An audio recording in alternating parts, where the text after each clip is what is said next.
Luffy vs Kizaru was one of the biggest fights that happened in the Egghead arc, and it caused the world of One Piece, and more importantly for this video, the world of Agenda Piece to go crazy, with takes from the Yonko and Admiral Glazers. But what really happened in this fight?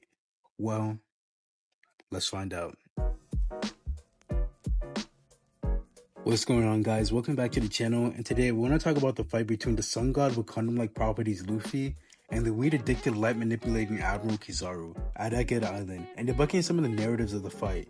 This was a video I wanted to make before I even made my first video, when Luffy vs Kizaru first ended in the manga, because people were going crazy and overreacting. And now since we had more chapters since then, and even an SBS question to cover, I thought it would be the best time to make this video. But before that, come on. You already know the deal. Those two buttons down there, called like and subscribe, hit those for me real quick. And with that all out the way, let's get into the video. Alright, so how this video is going to go down is that we're going to break the fight between Luffy versus Kizaru, and debunk all the things I think people get wrong in the fight, during, before, and after the fight. And after this video, you'll walk away knowing what truly happened in the fight between Luffy versus Kizaru. But before we go into the fight, we have to talk about each character's circumstances going into the fight. We'll mainly be talking about Luffy, because Kizaru really doesn't do much aside from talking to Saturn and fighting Sentomaru. Now it's weird to talk about Luffy's backstory going into the fight, because Oda decides to skip through it while fights like Garp vs Aokiji and Sabo vs the Five Elders go on. But we can make some inferences. The last time we saw Luffy before the skip was chapter 1078, where he and Rob Lucci were fighting Esper. And Luffy goes into Gear 2 and hits Esper with a hot Gatling. And there's two options you can go with. The first one is that Luffy and Lucci beat Esper together, or that Luffy left Lucci to handle it so he can stop S-Snake. And I think it's more likely to be the latter, because S-Snake was wrecking havoc, and with Lucci being with him, I think Luffy trusted him to beat Esper while Luffy helps his crew. But also one thing to note is that Luffy before all this went Gear 5 against Rob Lucci, which if we're being honest, he didn't need to at all. Bro just decided to flex on Lucci for the fun of it. And as we know, Gear 5 takes a lot of stamina out of Luffy. And we see this exact thing happen in chapter 1070, where after fighting Rob Lucci, he loses stamina and becomes an old man. But during the end of the chapter, Luffy seems like he's back to normal, but he didn't eat any food during those two panels I talked about, so it's safe to assume that Luffy isn't at 100% right here. But now let's look at chapter 1090. This will definitely be the most headcanon part of the video, so you're welcome to disagree with me, but hear me out.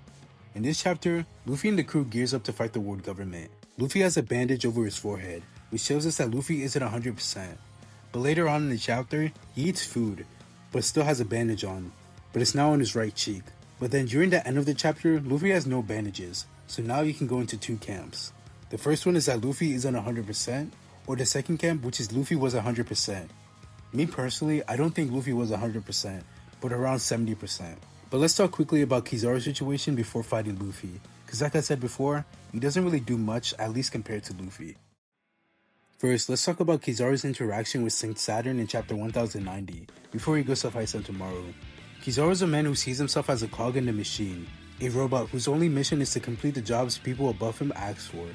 And as a cog, he doesn't complain or reject anything he's told to do, which makes it very weird when Saturn tells Kizaru just to fly past Sentomaru and not to fight him, and Kizaru refuses. This was our first clue that Kizaru wasn't really acting like himself, or was he finally being his true self? But anyways, Kizaru goes to fight Sentomaru, and during this fight we get flashbacks to Sentomaru's backstory, and you must be thinking, if the flashbacks were of Sentomaru's past, it should be him who's reliving the past in his mind. But as soon as the flashback ends, it turns out it was Kizaru who was having the flashbacks, not Sentomaru. The fight continues, and Kizaru gets another flashback, showing us that Kizaru isn't in the right state of mind, and isn't focused on what's going on. Which is why when the flashback ends, Sentomaru was able to land a hit on Kizaru.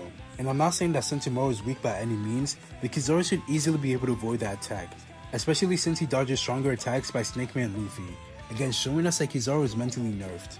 But after this, Kizaru locks in and absolutely shits all over Sentomaru. Kizaru then goes over his checklist, like he's playing a Call of Duty campaign. The first thing he has to do is keep the power plant, Punk Records, and York safe, but the last checkpoint has the most importance placed on it, being the focal point of a panel, which is eliminating Vegapunk. To me, this shows that Kizaru's main goal is killing Vegapunk, and him reciting the checklist is to make sure he doesn't go off track and does something a cog in the machine wouldn't do. Now we talked about Luffy and Kizaru's circumstances going into the fight, let's analyze the fight itself and debunk the misconception of this fight. But before that, I don't know who needs to hear this, but in this panel, Luffy was talking about Saturn and not Kizaru. This was a debate I genuinely didn't understand, because I thought it was so obvious. First off, Saturn wasn't on Egghead like Kizaru was. Second of all, after Kizaru and Satomaru clash, someone says light from below. Do I really have to say more? Now to be fair, it's hard to say who said this line, but it's most likely Luffy. But every sign points to this being Kizaru and not Saturn. This was one of the hottest debates when this chapter dropped, and like I said before, I don't understand how anybody thought it was Saturn. But now that my rant is over, let's actually talk about the fight. Now it's clear that Luffy and Kizaru aren't at 100% or going all out. Luffy's main objective is protecting Vegapunk and making sure his crew escapes safely, which means holding off Kizaru, while Kizaru's objective, like I said, are killing Vegapunk, protecting the power plant and Punk Records, and also York. Remember this because this is very important when talking about the fight. The fight starts off with one of the most debatable moments in the Egghead arc, which is Luffy's kick to Kizaru. Now when this chapter came out, the community was split on whether this was Advanced Armament, Advanced Conquerors, or Armament Hockey. This is mainly because of Oda not clearly showing us a line between the three. For example, we thought Advanced Conquerors was being used when people attacked without touching, but during the fight between Gear 5 and Kaido, they were using Advanced Conquerors attacks and they were still touching. And we see this way before with Kaido and Big Mom, and also between Shanks and Whitebeard. And it doesn't help when people are using Armament Hockey and they're being Black Lightning like Conquerors. I'm looking at you, Luffy versus Katakuri. But I think it's pretty safe to say that Luffy was using Armament Hockey, mainly because the Black Lightning was way less thick than what it would be if it was Advanced Conquerors. And we saw what happened when Luffy used Advanced Conquerors on Kizaru, but we'll come back to that. Another debate is after Kizaru fights Snake Man Luffy and kicks him away. Luffy gets hit by the laser system. Now people were gassing Luffy getting hit by this laser system like it was huge damage. And while I do agree that Luffy definitely got hurt, I don't think the damage was too significant. Especially since we see people like Bonnie survive it just a couple panels later, and there was no indication that she was hurt that bad. And also, Luffy comes back like nothing happened, only commenting that it hurt. But like I said before, I don't think the damage was that significant. Luffy and Kizaru fight some more, and it's very clear that Kizaru doesn't care about Luffy at all, and only cares about killing Vegapunk. But as Atlas reverts the pacifistas on their side, Saturn arrives, and Kizaru goes off to finish off Vegapunk. But Luffy arrives to stop him, and these last few panels had the Admiral fans as shambles when it came out. But Kizaru ignores Luffy because Luffy is about to lose his stamina. But Frankie says something very important that I'll go into later. He begs Luffy to do something about Kizaru. And you might be asking, why is this so important? It's because Luffy seems to get a power of friendship boost when trying to protect his friends. We see this happen in Enies Lobby, when Usopp reveals himself to Luffy and tells him to get up and beat Lucci so they can all leave together, which gives Luffy a boost of power, which even surprised Rob Lucci. And in his final move, he even thinks about Robin. This shocks Lucci and he ends up being defeated by Luffy. Now what does this even have to do with this Frankie panel? Well, because they're the same thing. Luffy's friends are in trouble and they need to be protected. But back to the fight. Kizaru fires a laser at Luffy to try to distract him for a second. But this just gives Luffy more momentum and he KOs Kizaru with a Gum Gum Star Gun. This takes Kizaru out of the fight and also takes Luffy out of the fight as well. Now let's talk about Luffy's attack. It's obvious that this was an Advanced Conqueror's Hockey attack, and Luffy put everything into this attack, which definitely makes it relative or just below Luffy's Bajiran gun. So Kizaru getting KO'd by this attack isn't a bad thing at all. And also, Kizaru wasn't fully focused on Luffy. Some people like to say that Kizaru wasn't paying attention to Luffy at all. But right before the attack, Kizaru reacts to it but couldn't dodge in time. But right after Luffy KOs Kizaru, Saturn comments on how Kizaru isn't acting like himself, giving us another reason to show why Kizaru was nerfed in the fight. And after just getting KO'd, Kizaru was able to have a full-blown conversation with Saturn. Now that we got through the fight, let's go through the evidence that we've seen in the latest SBS, which is SBS 110. If you don't know what the One Piece SBS is, it's when fans ask Oda questions about the series that we don't see in the main story. Most of them are informational, but sometimes we get amazing questions, like finding out who gave Luffy food in chapter 1103.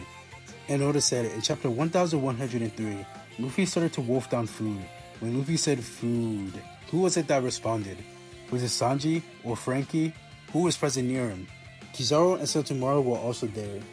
It seems like that action seemed to be at the speed of light, that even the naked eye can't see it. Even I don't know who did it. Speed of light. And I think with this statement, it's pretty obvious that it was Satomaru. Boy, ain't no way, boy. Boy, ain't no way, boy. No. I'm joking. It was obviously Kizaru. And there were some hints, like Kizaru being in 2 different positions before and after Luffy gets food, and Kizaru being worried about Sentomaru and Bounty. So if you don't think Kizaru wasn't at 100% and wasn't nerfed, I guess agenda piece is just too strong. I hope this video gave you all the facts about Luffy versus Kizaru without any bias or agendas in the way. Again, make sure you like and subscribe for more. But wait, so who would win in a fight if Luffy and Kizaru fought again? Take care guys, I'm out.